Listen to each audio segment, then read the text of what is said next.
সাত সকালে ডুগডুগি হাতে দিলীপ ঘোষ। দুর্গাপুরের চণ্ডীদাস বাজারে প্রাতঃভ্রমণ ও চায়ের আসরে ডুগডুগি হাতে চেয়ারে বসে দিলীপ ঘোষ কার ডুগডুগি বাজাবেন, উত্তরে জানালেন যার বাজবে সে বুঝবে।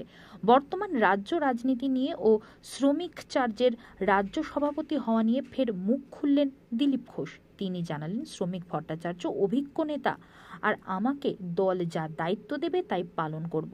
রাজ্য সভাপতি নির্বাচনের দৌড়ে তিনি ছিলেন না, কোনোদিনও কোনো দৌড়ে দিলীপ ঘোষ থাকে না। সকাল থেকে দৌড়ে বেড়ায় ঠিকই, কিন্তু পদ লাভের প্রতিযোগিতায় থাকেন না।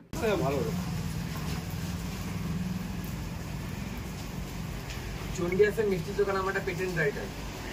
মিষ্টি খাস তো? এখন হবে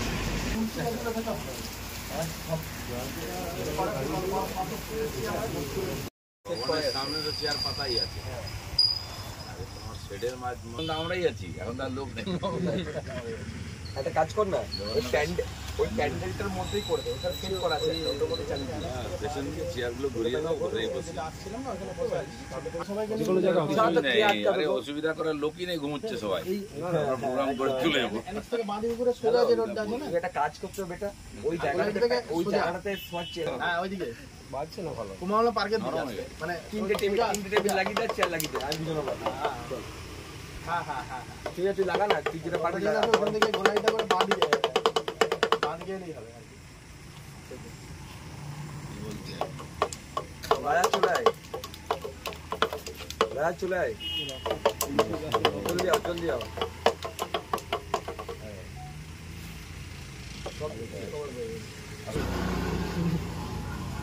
সবাই গালাগালি।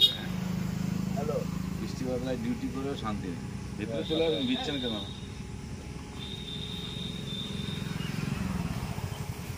শান্তিদের সকালে চা খাওয়া বসে উপায় নেই।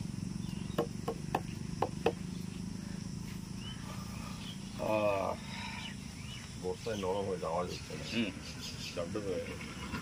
জুলাই দক্ষিণবঙ্গে তৃণমূল আর উত্তরবঙ্গে বিজেপি। কলকাতায় যখন শহীদ দিবস তখন উত্তর কন্যা অভিযান বিজেপি, একই দিনে শহীদ দিবসের দিনে আরও অনেক জায়গায় হবে বিজেপির প্রোগ্রাম, জেলায় জেলায় আমরা করব এবং জয়েনিংও করাবো টিএমসি থেকে।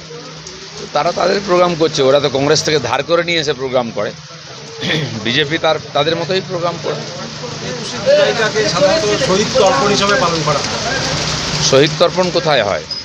ওখানে যে রাজনীতির কথা হয়, মমতা ব্যানার্জি যে ভাষণ দেন, বিজেপিকে দেখে নেব, এই করে দেবো, এর মধ্যে তর্পণ কোথায় আছে? কোথায় শ্রদ্ধাবোধ আছে? সেই যে শহীদদের পরিবারের সঙ্গে কোনো যোগাযোগ আছে? মমতা ব্যানার্জি তার সঙ্গে কিছু করেছেন? বরঞ্চ সেই যে গুলি চালিয়েছিল তাকে ডায়াসে বসিয়ে দিয়ে তাকেই সম্মান করা হয়, যারা শহীদ হয়েছে তাদেরকে সম্মান করা হয় না। পার্টি যে ডিসিশন নেবে ওটা হবে স্বাভাবিকভাবে। আমরা আমাদের ডিসিশন, আজ যেদিন আমাদের হোম মিনিস্টার কলকাতায় আসেন, টিএমসি বিরোধিতা করে আলাদা প্রোগ্রাম করে, প্রাইম মিনিস্টার এলে পশ্চিমবাংলায় তারা তার জন্য বিরোধিতা করে, অবস্ট্রাকশন করে, রাস্তা অবরোধ করে, বিরোধী প্রোগ্রাম করে। এটাই বাংলার রাজনীতি, আমরাও ওইখান থেকে শিখেছি, আমরাও তাই করব।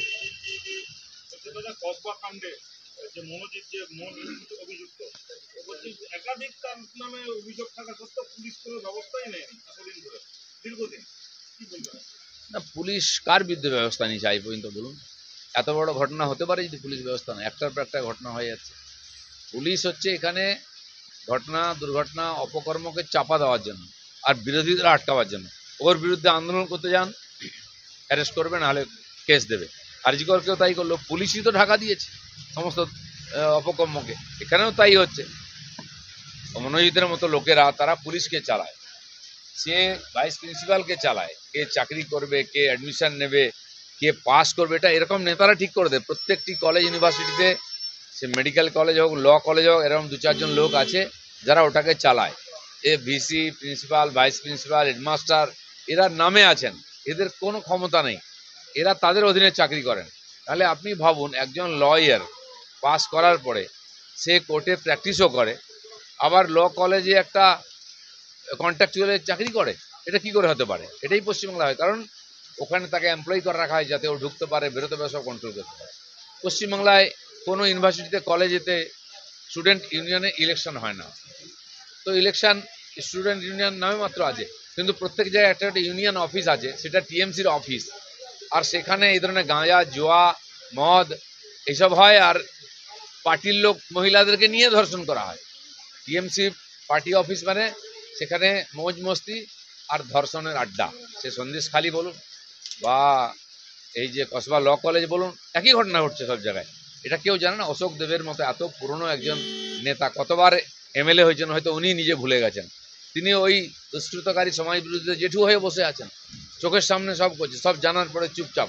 আজ জানাজানি হয়ে গেল, লাফালাফি হলো। এই আরে আমি তো বলছি যে মনোজিতের মতো ছেলেরা হচ্ছে টিএমসির গৌরব, তাকে টিএমসির পুরস্কার দেওয়া উচিত। কারণ অনুব্রত যেটা বলেছেন মুখে কি করবেন না করবেন, সেটা তো মনোজিতের করে দেখিয়েছে, তার ছেলেরা করে দেখিয়েছে, তো এক কাঠি এগিয়ে গেছে। এই তো যোগ্য নেতা টিএমসির জন্য, তাকে